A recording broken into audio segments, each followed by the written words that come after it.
Video में हम आपके लिए भगवान शिव की एक बहुत सुंदर कहानी लेकर आए हैं।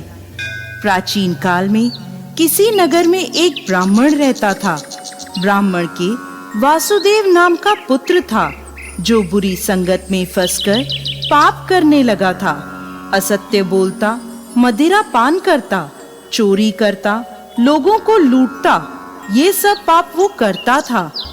जब ब्राह्मण और उसके परिवार वालों को उसके इस पाप कर्म का पता चला, तो उन्होंने अपने पुत्र को घर से बाहर निकाल दिया। वो पश्चाताप करने दूसरे नगर में चला गया।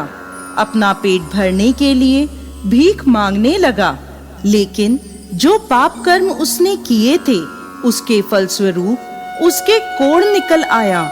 उसके शरीर के अंग गलने और सड़ने लगे।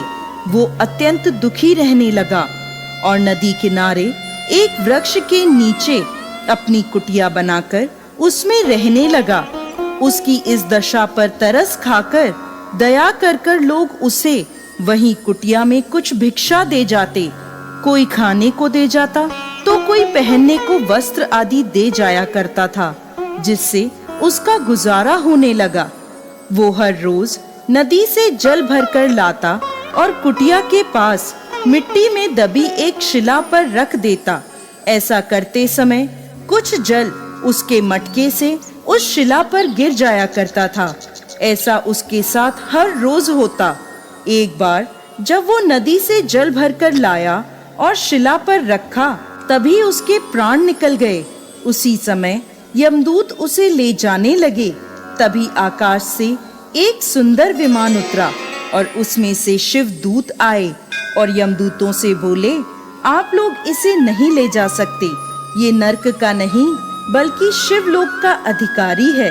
यमदूत बोले, इसने सारी उम्र बड़े पाप किए हैं। इसके पाप कर्मों के फलस्वरूप इसके परिवार ने भी इसे त्याग दिया, इसलिए ये नरक के योग्य है।